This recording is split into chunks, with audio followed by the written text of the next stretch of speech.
For decades, we thought the bigger the number, the better off we were. Turns out the best thing we ever did was determine we were enough without the big number. Well, this is Jim, the guy who was tempted to measure his success by the size of his boat and the square footage of his garage. And this is Tav. She used to think we made it meant traveling the world to exotic destinations.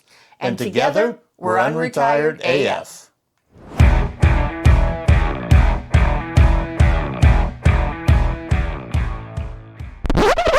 Well, hello and welcome to today's episode of the Unretired AF podcast, the podcast created especially for the over 60 rabble-rouser crowd. And we hope that you survived Thanksgiving weekend okay. We're all a little bit dragging over here, but we're doing all right. All right, well, if you love the show and you would like to see our after hours episodes, which are the episodes that Jim and I do that are unscripted after every episode that we do, we turn the camera on and just riff for a little bit, talking about whatever, our feelings about the episode that didn't make the show. Right. Hit join below, and you can join the Rebel Crew or the Rebel Insiders, which is our YouTube membership program. Yeah, you know, it keeps the show going, and it gets you some fun perks, like member-only live stream. Yep.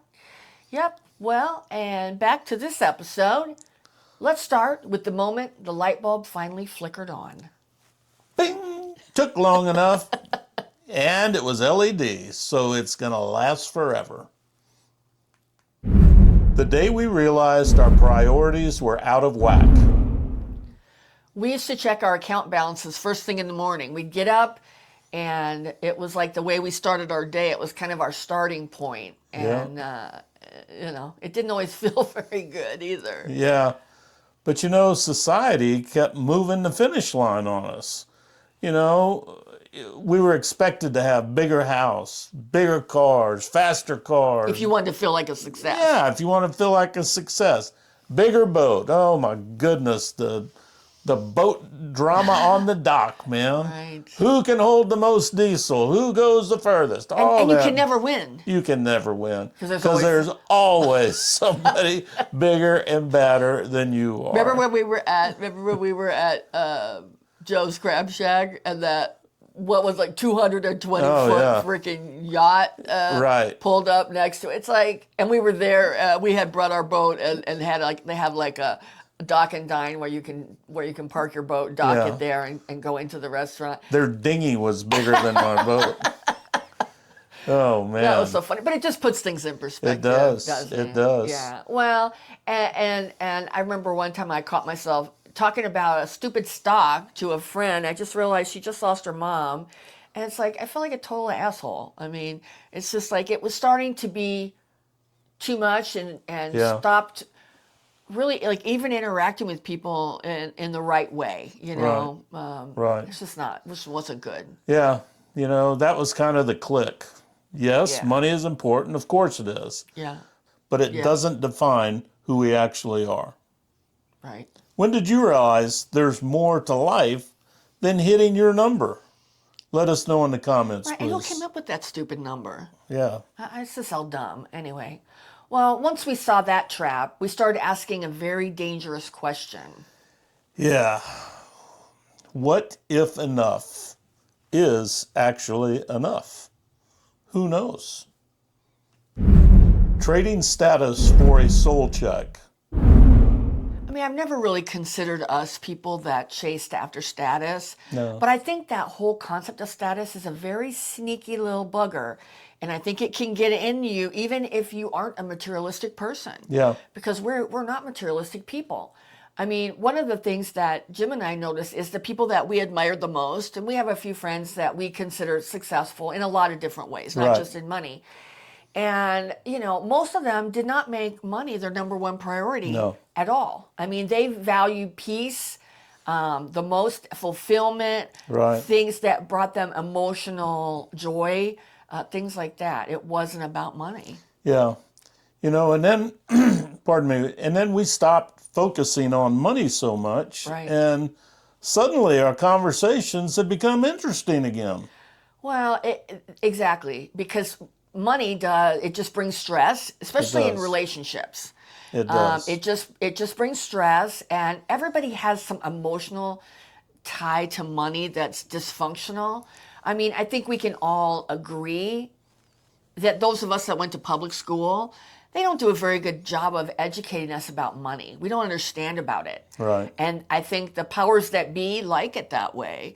So I think we all have this emotional attachment to money. And I think for us, when we kind of realized that, we did start having better conversations. Yeah. Started being curious again, started talking about things that mattered. We started talking about things that made us feel happy, Right, joyful, plans and ideas that we had for the future, of things we wanted to do that would make us feel happy and joy. And the thing is, that money in that account never did that. Right. Right. It just always made us feel like we weren't good enough, we weren't far enough along, you know. Especially when people start talking about that shit, which is weird anyway, you know. Yeah, so we made a conscious decision to separate our happiness Yeah. from our net worth. Yeah. And I got to tell you, it's very it's very soothing to know that we're both on the same page. That everybody could always have more, Right. but Well, it's a mindset thing. it is. Because, It I mean, is. we're not saying, oh, just go, you know, live in your car and No. don't be a, you know, vagabond. We're not saying that. No, we're not. I mean, it is important and whatever, but I think when your mindset is focused on that, it can create unhealthy stress that's not good can. for us at this age. I mean, all we can do is the best we can do. Yeah. Right? Yeah. Exactly. Well, what for you, let us know in the comments, what for you was a status thing that you let go of and never missed? I mean, I think some things for me, I can say honestly, for me, I think it took us a while, and it was a hard decision for us to make the decision to sell the boat. Yeah. Because it was sort of it wasn't for us a status symbol or anything like that, but it sometimes did affect how people interacted with us. Yeah, it did. And I think we let that go, and now I don't even give a shit. Do you? You do. You do. Okay, that's fine. That's Well, fine. you know, it's just that boat, and I've owned a lot of boats in my life. That boat was truly, both of us, was a labor of love. We took that boat all the way down to the stringers and rebuilt it. And there is Blood, sweat, and tears. yeah. It was the Clampetty boat. When we bought it, it was the Clampett boat. The marina didn't even want to let us bring it to have a slip there because it was so shitty looking. And we had to convince them that we were gonna really do a refit, because a lot of people buy boats and say, even our boat broker, he said, I didn't believe you guys, because everybody says they're gonna do a refit, and they never do. But we did. We did. We spent 8 years. Yeah. And it came out stunning. Most of it. It was something to be very, very proud of. Most of it in the first 3 or 4 years. Yeah, yeah. So, yeah. So it was proud, but it's not the same as status. I mean, No, you don't love no. it because of how No. other people, you know, because just like he was just saying, I mean, we are, you know, even though we have what we consider a really nice boat, it's still in the hobo section of the marina. It's not, I mean, it's not where the yachts are. It is in the low rent district of the marina.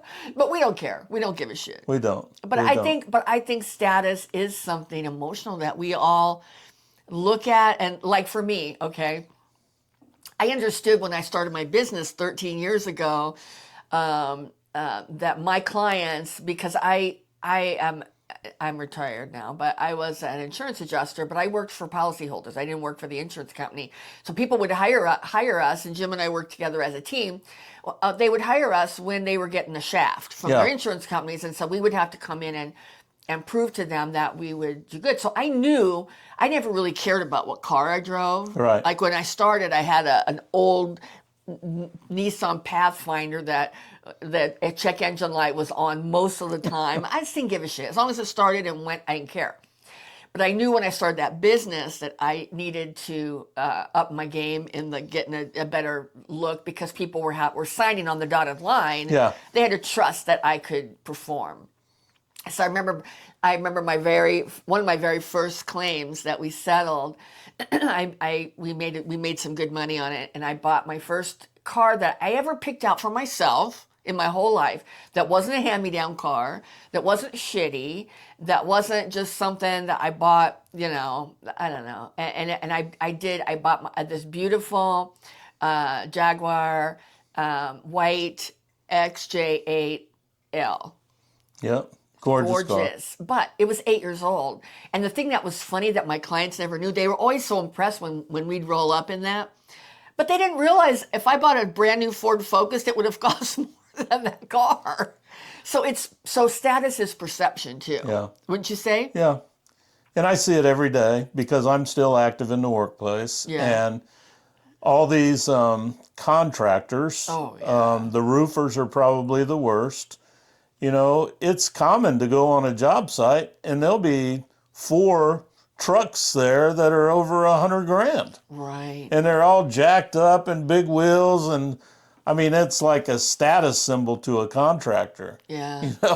I pull up in my old Honda Odyssey van and they look at me like, man, what are you doing? I mean, exactly. It's strange, and it's weird when you think about it, isn't it? This whole thing. Like I still have my Jaguar. I think we looked at the Blue Book on like $2,700 now because it's old. But I still love that car. Yeah. I still love that car, and I want to get it. It's got their check engine light on right now, doing some funny stuff. So I want to keep it. Jim and I may have a little battle royale when we move, but I still want to keep it because I love it, not because it's statusy. Yeah. I love it. Cars to me are a point, just a way to get from point A to point B. And they are mostly for me. I just really love that car. Sure. And not because it's a Jaguar, but because it's really comfortable for me. Right. It's fast, and I have a lead foot. I like to drive fast. My sister even said at Thanksgiving, she goes, I remember when you were driving me somewhere, and I looked down, and we were going 90. It didn't even feel like 90 in your car. I'm like, I know. It's awesome. So anyway, back to the point. How do you actually live out all of this of getting rid of needing status in your life? And how do you do all of that without sounding like a freaking Hallmark card? Well, easy. Stop striving for more and start focusing on being content with what you have. Yeah. Just be happy with yourself and what you got. Yep. The rebel rules we live by now. Well, I think rule number 1 is, for all of us, is to live in the present. I mean, I think if we focus on the past, usually it's negative things from the past. It's regrets and things like that. Yep. And we can't change the past. Nope. And so there's really no benefit. Maybe spend some time, if you made mistakes, learning from it, but then let it go.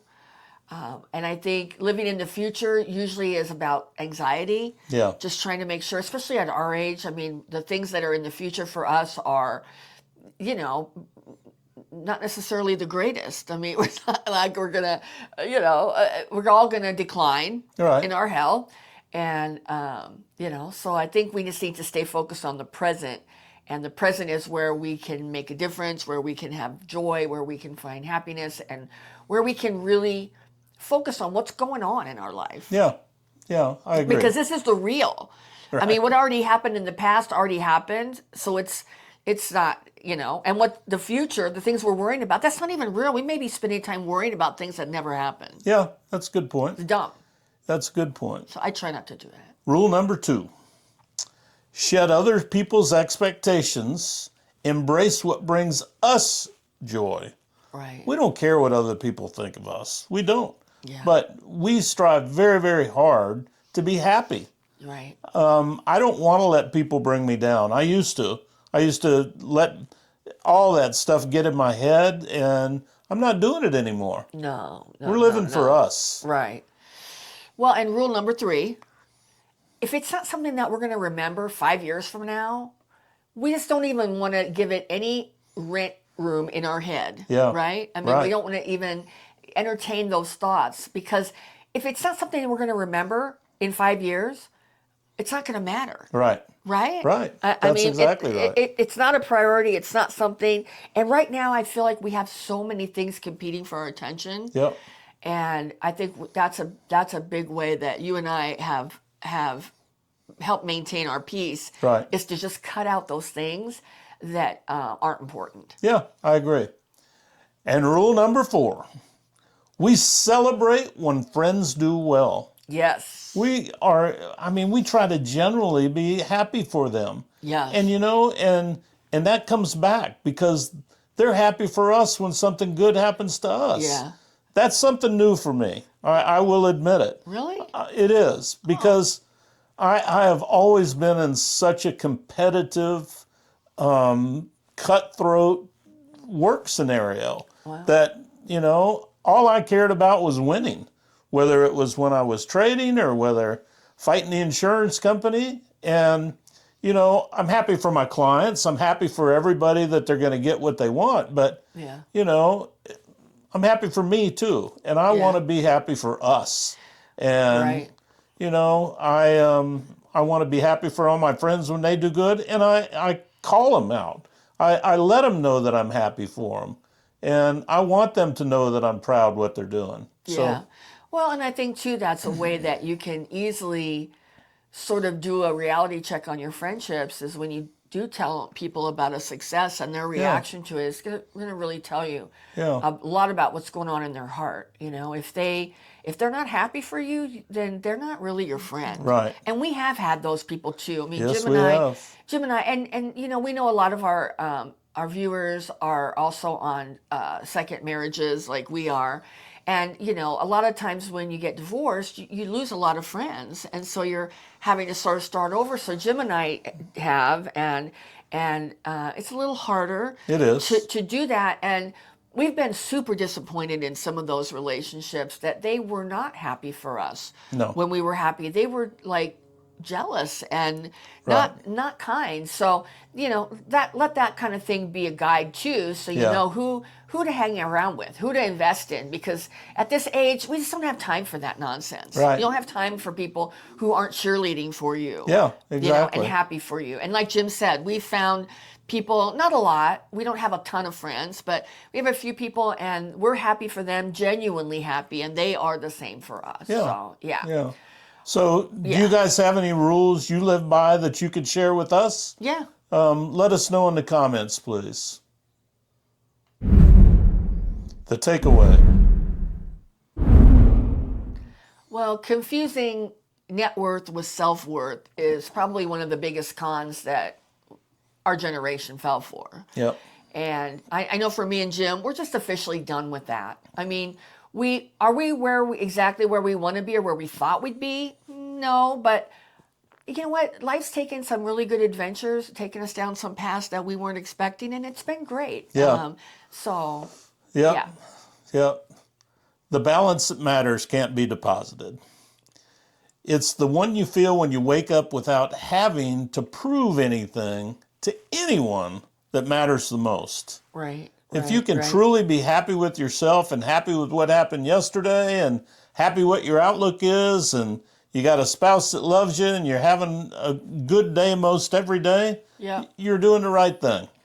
Right. Well, and just do the best. Just do the best that you can. I mean, we just quit the nonsense in our 60s. When I say nonsense, I just mean the emotional side of it that's negative. I mean, we're still doing all the things we were doing before. We're still working, hustling, saving. We're still, trying to reduce our expenses. We're still trying to do all the things that we should be doing at this age. It's not saying we, threw in the towel and said, screw it, Right. But we're not letting the emotional side of it dictate who we are as people. We're comfortable in our own skin. Yeah. We're comfortable with ourselves now. Yeah. In a way that maybe we weren't before. Yeah.